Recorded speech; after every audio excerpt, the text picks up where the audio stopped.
मन संसार के प्राणी, पदार्थों, परिस्थितियों में घूम रहा है।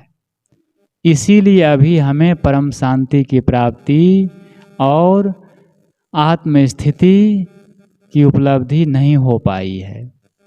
ये कब होगा? जब मन सारे प्रपंचों का त्याग कर दे, मन में कोई विषय न रह जाए। इसीलिए कहते हैं कि ध्यानम निर्विषयम मना। ध्यान क्या है? पूजा क्या है?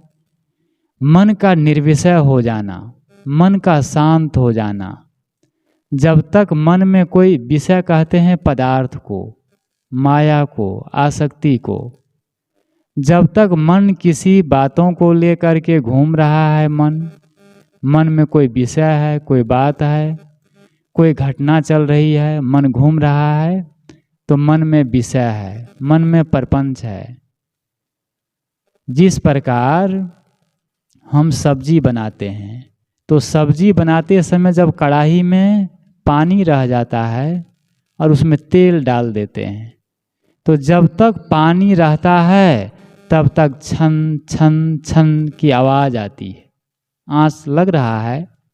लेकिन जब तक कढ़ाई में पानी है तेल के साथ, तब तक छन छन की आवाज़ होती रहती है। जैसे पानी जल जाए तो आवाज़ होना बंद हो जाएगा, बंद हो जाएगा। इसी प्रकार जब तक मन में प्रपंच है, अशांति है, तब तक मन बोलता है। गुस्सा भी आएगा, क्रोध भी आएगा, ईर्ष्या भी आएगी, द्वेष भी आएगा, अहंकार भी आएगा, क्योंकि मन में है, भीतर में है। जिस प्रकार बाहर में जो सांप में जहर होता है, वो थोड़ी सी आहट पा करके वो फनफना उठता है। जैसे हरहरा है या और भी कोई सांप है, तो उस सांप पर पैर भी पड़ जाए तो सांप फनफनाता नहीं है, धीरे से अपना जान बचा के वो भागना चाहता है। वो डंक नहीं मारता है क्योंकि उसमें जहर नहीं है। लेकिन जिस सर्प में जहर होता है, थोड़ी सी आहट पा करके वो बिल्कुल फनफना उठता है।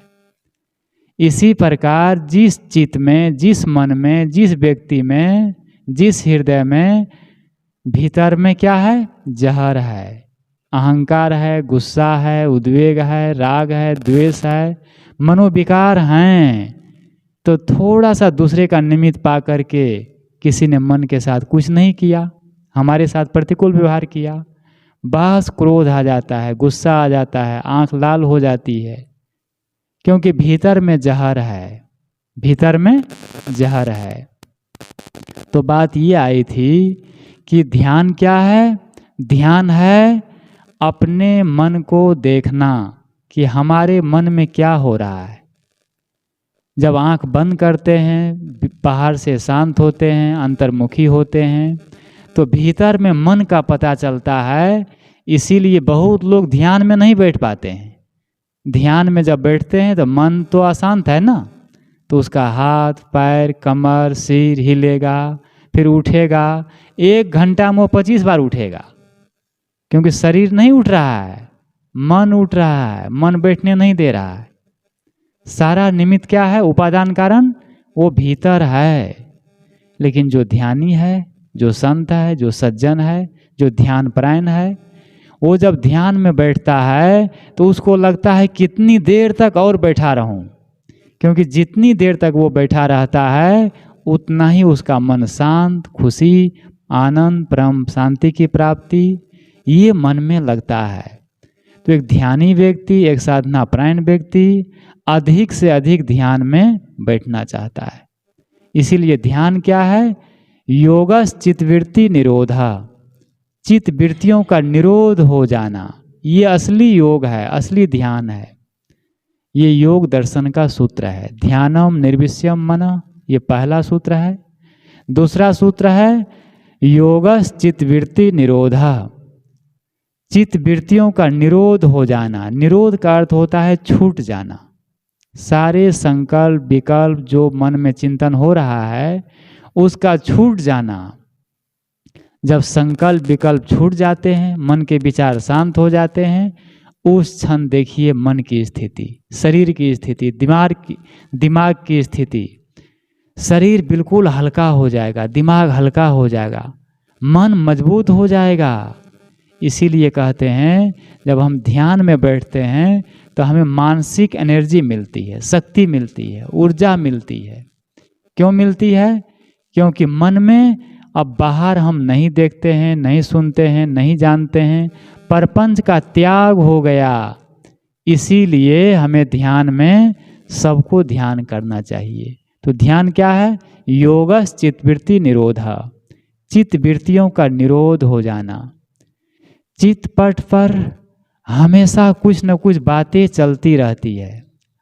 हम सो जाते हैं, लेट जाते हैं, लेकिन लेटने पर भी, सोने पर भी मन में बातें चल रही है। आंख बंद कर लिए, शरीर को सुला दिए, लेटा दिए, लेकिन भीतर में मन चल रहा है, रिकॉर्डिंग हो रही है, सपना देख रहे हैं।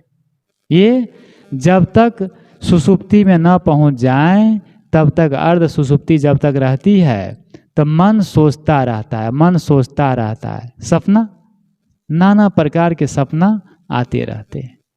ये सब क्या है? देखे सुने भोगे, इसी का ये मन चिंतन करता है रात दिन 24 घंटे हमेशा। इसीलिए शांति और सुख हमें नहीं मिलता है। सुख क्या है? सबसे जब अलग हो जाते, जिस प्रकार हम बाहर जाते हैं, कहीं शहर गए, मार्केट गए, काम करने गए, तो दिन भर जाते हैं, शरीर थकता है, मन थकता है, और जब शाम को आते हैं घर में, भोजन करते, स्नान करते हैं, भोजन करते हैं और विश्राम करते हैं, तो बड़ा आनंद आता है, सुख मिलता है, क्योंकि अब आराम मिला। दिन भर तो भटक रहे थे, थक गए थे, हरासमेंट हो गई थी।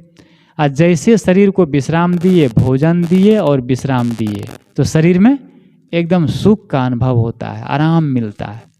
इसी प्रकार भटकते हुए मन जो भटक रहा है, काम में, क्रोध में, प्राणी में, पदार्थ में, झगड़ा में, लड़ाई में, द्वेष में, उद्वेग में, पता नहीं मन कहाँ कहाँ किस किस का रात दिन चिंतन कर रहा है, भाग रहा है।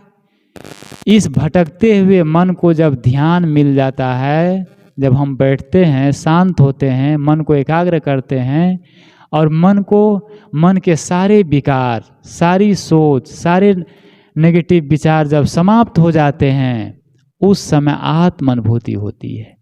आत्मा की अनुभूति, आत्म शांति।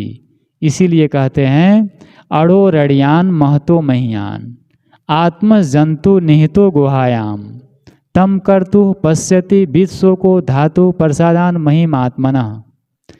ये कठोपनिषद का एक मंत्र है। ऋषि कहते हैं जब साधक संसार से मुड़ करके अपने आप में आ जाता है, शांत हो जाता है, तो आत्मा की स्थिति कैसी है? अड़ो रड़ियान। अड़ो रड़ियान मतलब अणु से अणु, सूक्ष्म से भी सूक्ष्म है, और अपने ज्ञान गुण में महतो महियान, महान से भी महान है। ये ऋषि की वाणी है और अमर वाणी है। क्या कहते हैं? अड़ो रड़ियान, अणु से भी अणु, जिसको कोई पकड़ नहीं सकता। इतने डॉक्टर है, वैज्ञानिक है, और रिसर्च कर रहे हैं कि आत्मा को पकड़ ले, आत्मा को पकड़ ले। ऐसा भी हुआ है अमेरिका, इंग्लैंड और विदेशों में कि जब शरीर छूटने लगा तो लोहा का मकान बनाया गया, पूरा लोहा एकदम ऐसा बनाया गया कि आत्मा निकलेगी तो हम देखेंगे। आत्मा जब निकलेगी तो कैसे निकलेगी, कहाँ भागेगी? तो एकदम पैक, एकदम पूरा चारों तरफ से लोहा का मजबूत दीवारें बनाई गई, और उसमें रख दिया गया अंतिम जो पेशेंट है, मरने वाला है, उसमें, और आत्मा निकल गई, शरीर छूट गया और पता ही नहीं चला। उसकी सारी जो कवच है वो धरा के धरा रह गया। तो आत्मा कैसा है? आत्मा कैसी है? अणु से भी अणु, इतना सूक्ष्म है कि पदार्थ उसमें नहीं समावेश कर सकता है। वो कहाँ से निकलता है, कितना सूक्ष्म है? पानी ते अति पातला, मतलब बहुत सूक्ष्म है। इसलिए ऋषि कहते हैं कि अड़ो रड़ियान, जो आत्मा है वो अणु से भी अणु है, अर्थात सूक्ष्म से भी सूक्ष्म है। लेकिन अपने ज्ञान गुण में महतो महीयान, महान से भी महान है। इस आत्मा के समान, जीव के समान दुनिया में कोई महान है? कुछ भी महान नहीं है। सारे महान काम, सारे बड़े, जितने बड़े काम है कौन करता है? ये आत्मा की शक्ति, जीव। ये जीव ही तो कर रहा है, आदमी तो कर रहा है। और आदमी में आत्मा जब तक है, जीव है, तो जीव के बदौलत, आत्मा के बदौलत आदमी कितने कितने बड़े आविष्कार कर रहे हैं, उद्योग कर रहे हैं, व्यवसाय कर रहे हैं, कंप्यूटर और मंगल ग्रह पर और चंद्रमा पर और कहाँ कहाँ आज आदमी जा रहा है। तो इतने बड़े बड़े जो आविष्कार हो रहे हैं, ये सब किसकी देन है? ये आत्मा की देन है। तो यहाँ से कहते हैं ऋषि के अड़ो रड़ियान महतो महीयान। ये आत्मा कैसा है? अपने गुण में महान से महान है।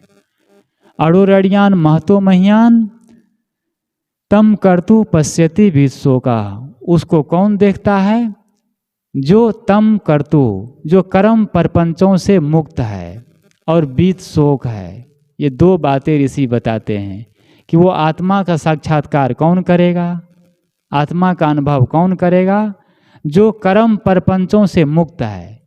कर्म परपंच का अर्थ होता है कि प्रत्यक्ष जो विषय है, जो खानी जाल है, धन दौलत, परिवार, मकान, दुकान, राग द्वेष, ये संसार है। ये संसार के कर्म परपंचों से जो मुक्त है, अर्थात कर्म करते हुए जो निष्काम होके कर्म करता है, अपने मन को बांधता नहीं है, मन को फंसाता नहीं है। वो खाता है, पीता है, काम करता है, चलता है, फिरता है, लेकिन अपने आप को बांधता नहीं है, बांधता नहीं है। निष्काम होकर जो काम करता है वो सारे कर्म परपंचों से मुक्त हो जाता है। तो पहली बात है कर्म परपंचों से मुक्त हो जाना।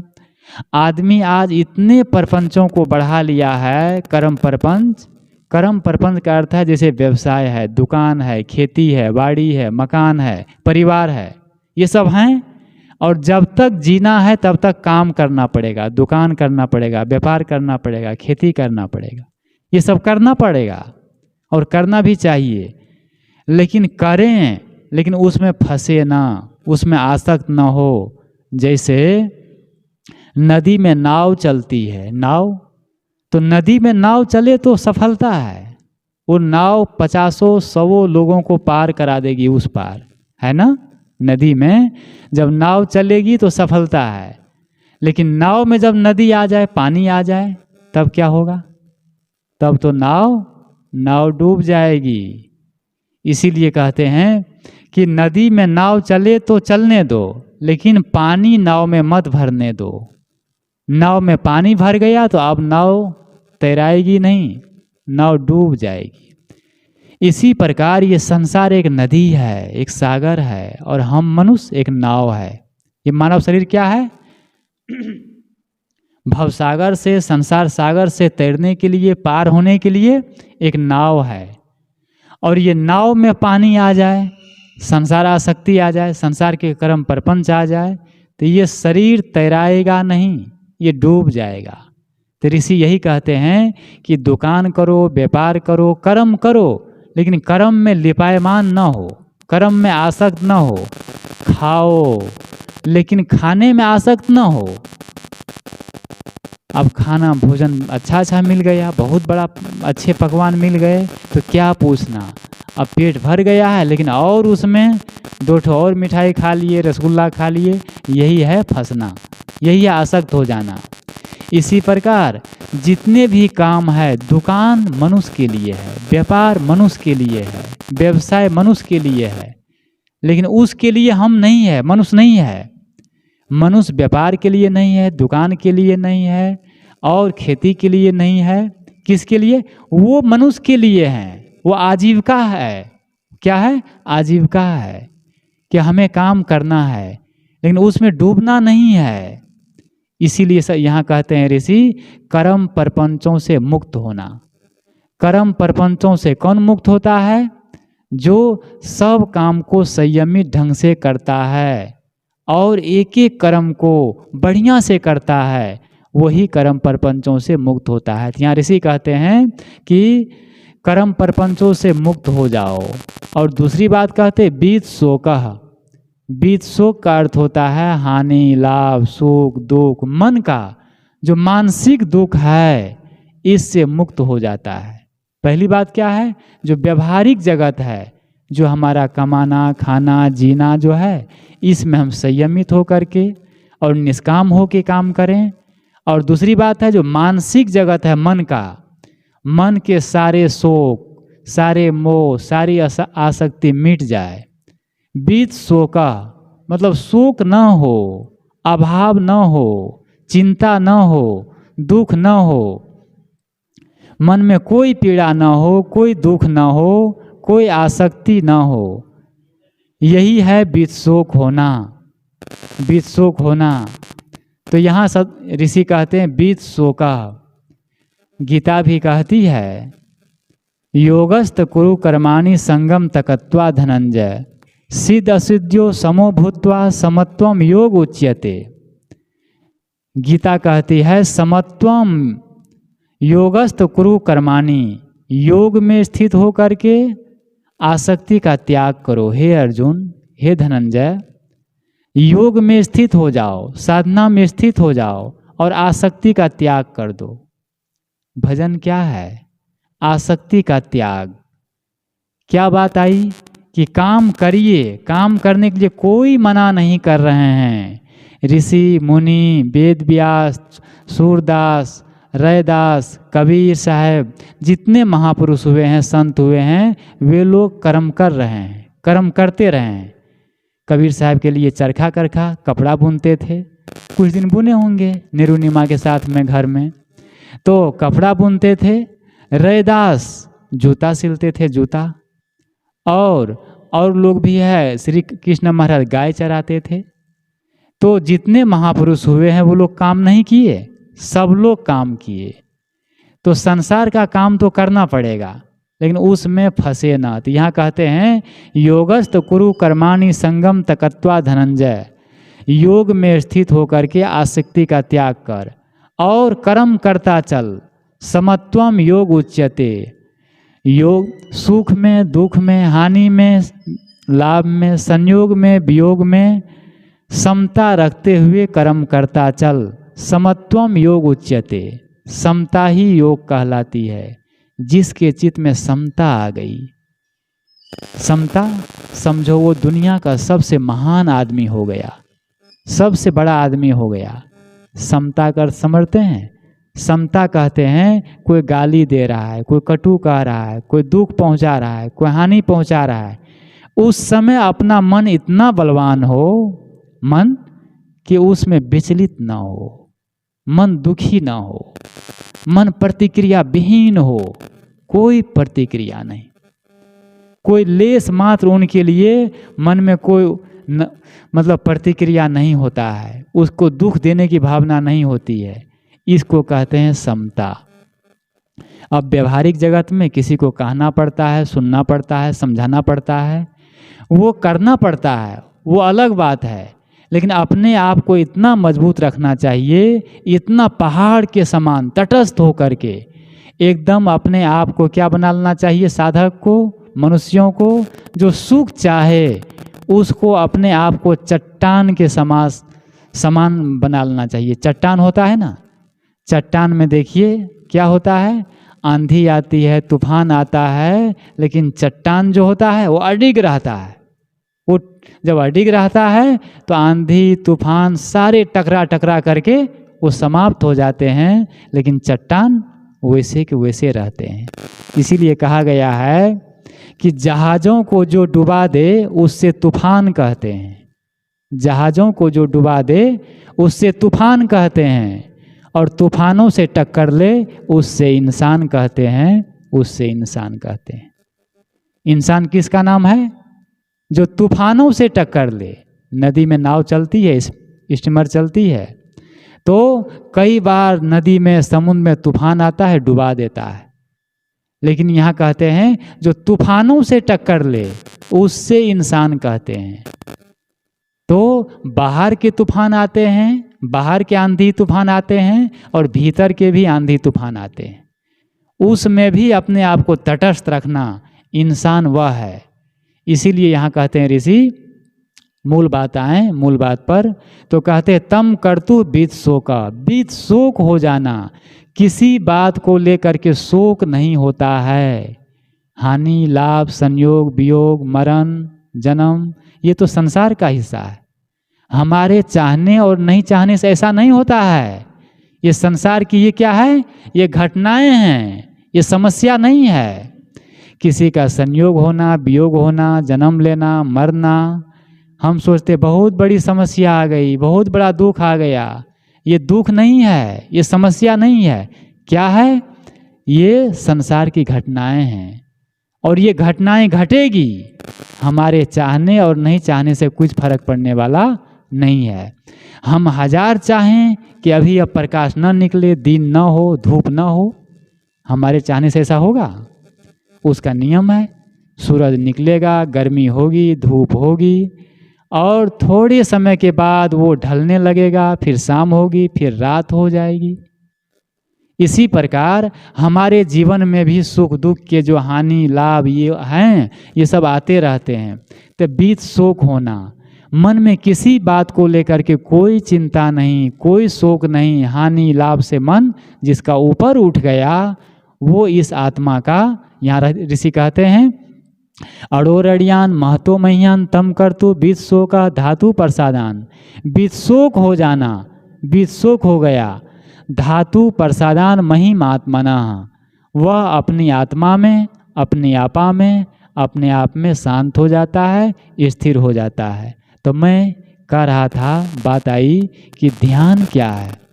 ध्यान है चित्त वृत्ति निरोधा, हमारे चित्त वृत्तियों का निरोध हो जाना, मन जो उधेड़ बुन कर रहा है इसका शांत हो जाना। और जब मन शांत हो गया, चित्त वृत्ति शांत हो गई, तब क्या होता है, तब ध्यान योगस् चित्त वृत्ति निरोधा तदा दृष्टु स्वरूपे अवस्थानम, तब अपनी दृष्टा, अपनी जो पदार्थ है आत्मा है, उसकी स्थिति अपने आप में हो जाती है, शांत हो जाती है। और वही परम गति है, वही आत्म स्थिति है। यदा पंचावतिष्ठन्ते ज्ञानानि मनसास बुद्धिश्च न विचेष्टति तमाहु परमाम गतिम।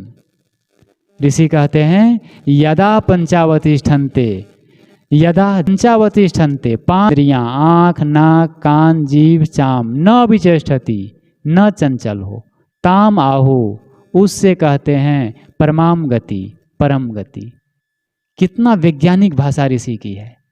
पांचों ज्ञान इंद्रियां मन बुद्धि शांत हो गए तो समझिए कि हमारा बेड़ा पार हो गया।